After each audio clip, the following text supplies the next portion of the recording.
Hello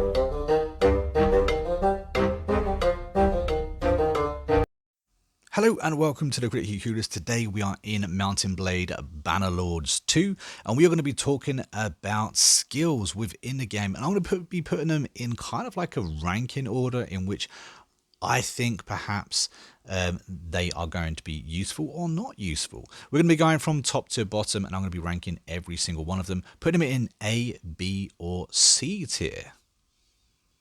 I do have to stress though, this is a role-playing game, so don't feel for whatever second that you can't pick whichever skills that you want to pick. If you want a particular setup, if you want to play as a trader, a smither or a warrior, whatever it is you want to play as it, experience the game. That's what this game is here to do. But hopefully I can talk you through some certain skills that I think are very useful and other skills that I don't think you should probably waste your time in. Or perhaps talk about skills that I think is best put on a companion instead of yourself. Now, first up within Vigor, we have one-handed, two-handed, and pole arms.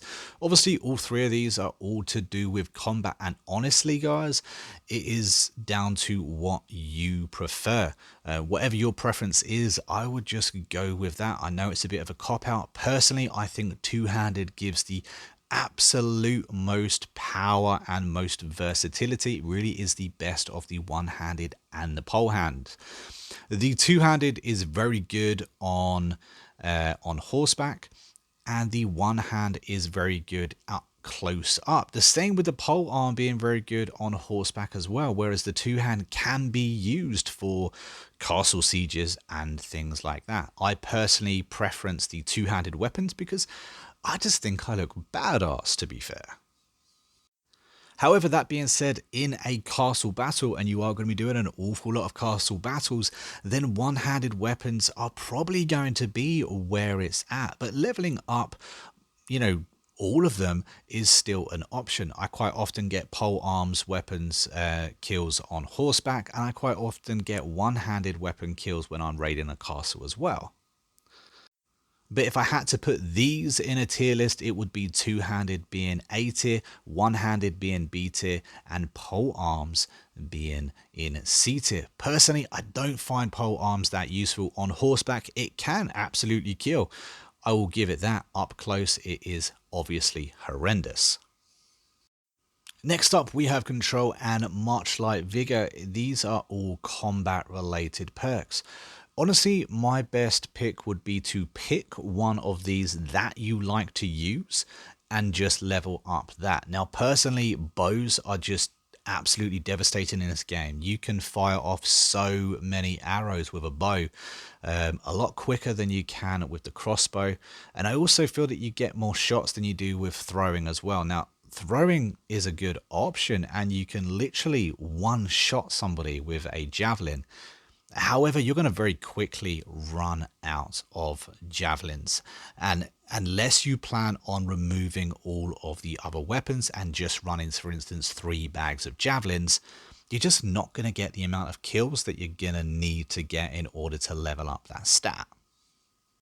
Bows, in my opinion, are just more versatile. You can use them a lot easier, a lot quicker, and just absolutely mow down people. Not to mention it has a nice little perk called Merry Men where it adds an extra 5 to your party size. Any perk that does that, I'm quite happy with it, especially as it's low down on that list. So you could put in a few points into bow just to get a few of those extra nice little perks and move on. Personally, I prefer to play as a warrior anyway, so I don't put too many points into control in any of my playthroughs. However, I did once do a playthrough as Robin Hood, which I quite liked. And if I was to put any of these into an A, B, C tier list, it would definitely be bows with A tier. I think my throwing's going to get a B tier, and crossbows, unfortunately, just because they're kind of awkward to fire in the game, I'm going to put them as the C tier. I would put throwing as C tier, but honestly, I have got far too many one-hit kills with a lucky javelin. I've never had that with a crossbow, and as I said, the bows are just better all round. Next up, we have endurance. Endurance is possibly one of the most important skills in the game, attribute points in a game to actually start putting points into. And first up, of course, we have riding. We have riding, athletics, and smithing. Now, for me, riding and smithing are quite massive in this game currently. Athletics is also quite big in this game, but I tend to steer more towards the riding side. You can't put points in everything in this game after all, and so choices have to be made. Now, riding is definitely up there. You're going to be spending a lot of time on your horse, and therefore putting good amount of points into riding is definitely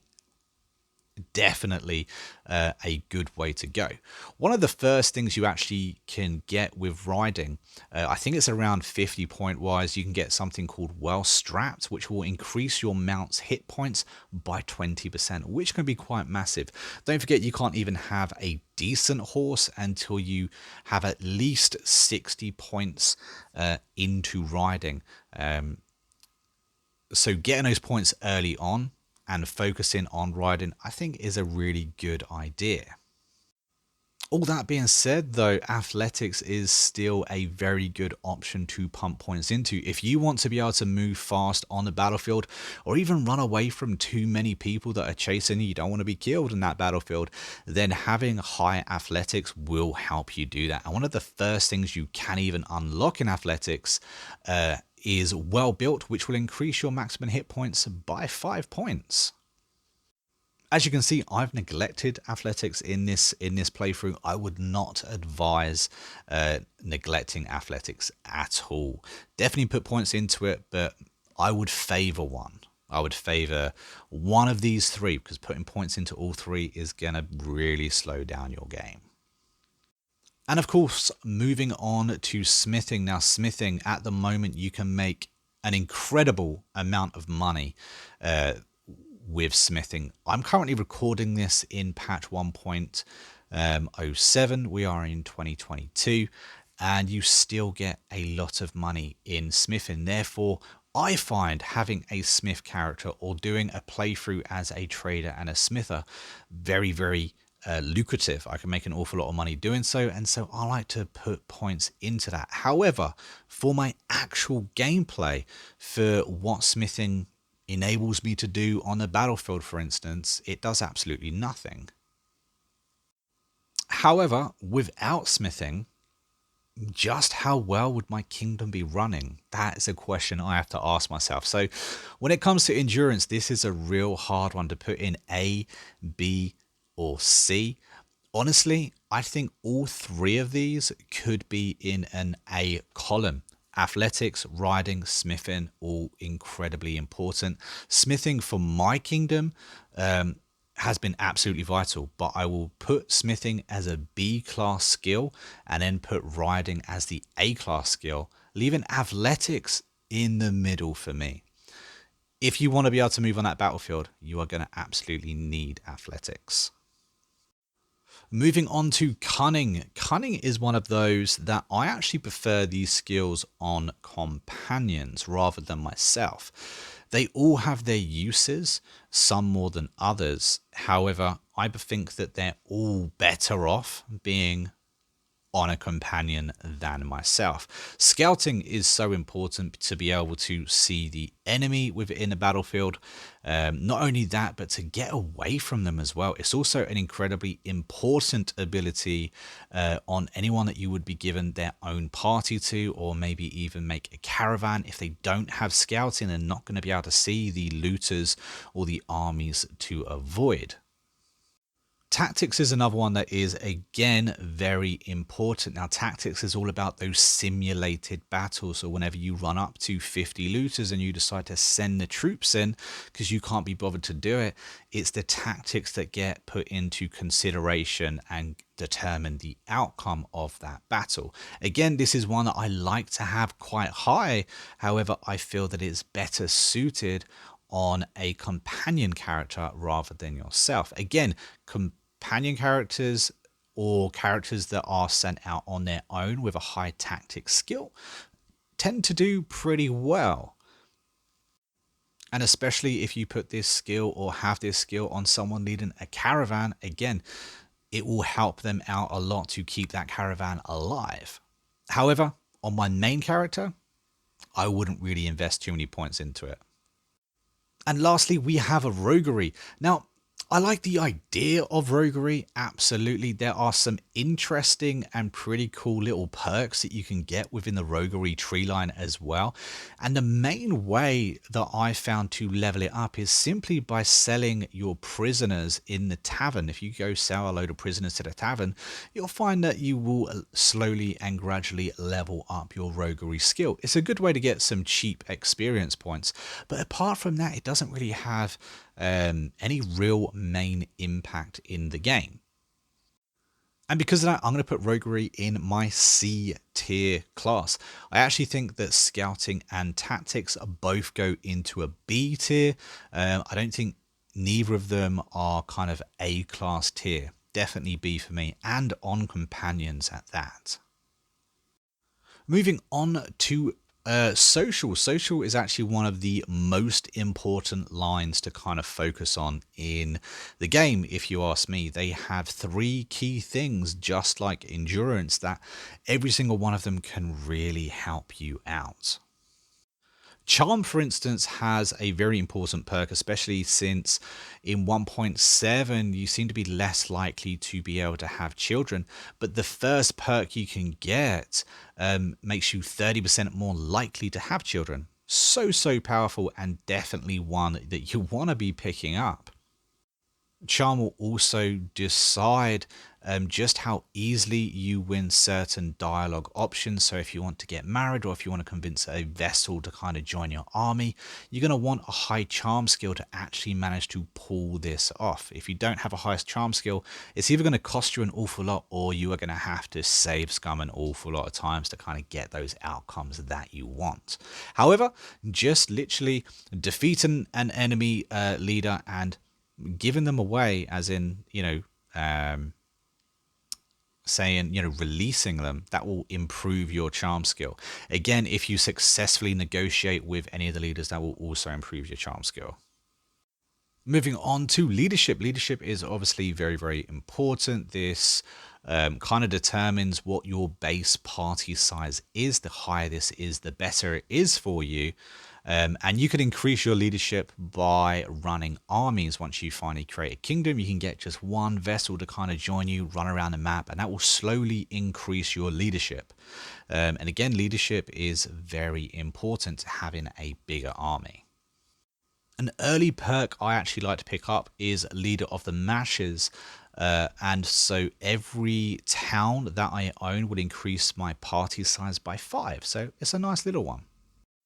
And then, of course, we have trading. Trading, especially early game, if you don't want to go down the smithing route, is probably the best way to make the most amount of money early game. You can make an awful lot of money just trading horses, trading materials of any kind, buying low, selling high, that kind of deal.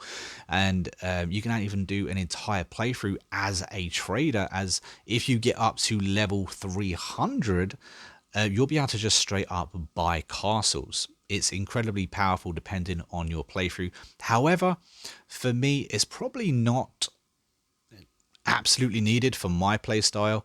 For the way I play, it's A tier, but I think for the average player, depending on how you're played, this will be kind of a B tier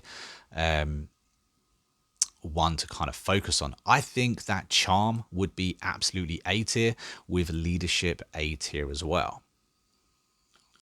And then moving on to intelligence. This is our final 3 now. We are first looking at steward. Now, steward is very powerful, just like leadership, and in many cases will give you almost just as many troops as leadership will. Steward does increase your party size, and to increase steward, all you have to do is basically be a quartermaster. When you load up into the game, you can set yourself as quartermaster of your clan, and you will very slowly begin to increase your steward points. You can also have a maximum, or have a varied diet of food. I think if you have one piece of every food in the game, you get like 7 points towards your morale. And that will affect just how many points you get towards steward. I actually think that some of the points that you can, or perks that you can get in Steward, are just so powerful and kind of needed as well. Like Drill Sergeant gives you 2 XP daily. You've also got stiff upper lip, where your food consumption is reduced by 10% when you're in an army, and sound reserves, which upgrading costs are decreased by 10% when you're upgrading units. It's just quality of life for your army. Moving on to medicine. Medicine is incredibly important in the game, especially if you are playing with death activated. Having a high medicine will mean living or dying on a battlefield. It also determines how many of your troops live and die on the battlefield as well, how quickly they will regenerate. But again, it really depends to me. If you are playing with death on, absolutely essential for your main character. If you are playing with death off, probably more essential for a companion character to have, but still ultimately extremely essential to have. And then moving on to engineering. Now, engineering is going to be incredibly hard to level early game. It's simply that you're not going to be getting into many castle battles. And castle battles is how you kind of level up your engineering. You need to be making the siege weapon, destroying the siege weapons, and that's how you get points in engineering. However, early game, it's not really going to happen for you. And again, this is one that's probably best off hiring a decent companion with that stat already, and then having them as your engineer and having them collect those engineering points. And that's for me why engineering is kind of essential, but I would put it in a B tier and I would give it to a companion as well. Medicine, I would put into an A tier if you have death on. If you have death off, I would put it into a B tier, but it does need to be on a companion. And Steward, I would put into an A tier. I think you absolutely have to have this no matter what kind of playstyle you're running. And it's just essential for quality of life while playing the game. But that is all I have for you guys. I hope that I have been useful to at least one person. If you have any questions whatsoever on this game, drop it down in the comments. Be happy to answer any of your questions. Again, I do have a Discord. The link will be in the description. If you want to join there, chat about Bannerlords, chat about something that maybe I didn't cover. I'll do my very best to help you guys out. And if you did enjoy the video, don't forget to hit that like button and of course subscribe to the channel, because I would like to make more Bannerlords content and I can't do that if you guys aren't enjoying it. But until next time, I've been a monk, we've been the Critically Clueless, and I'll see you in the next video.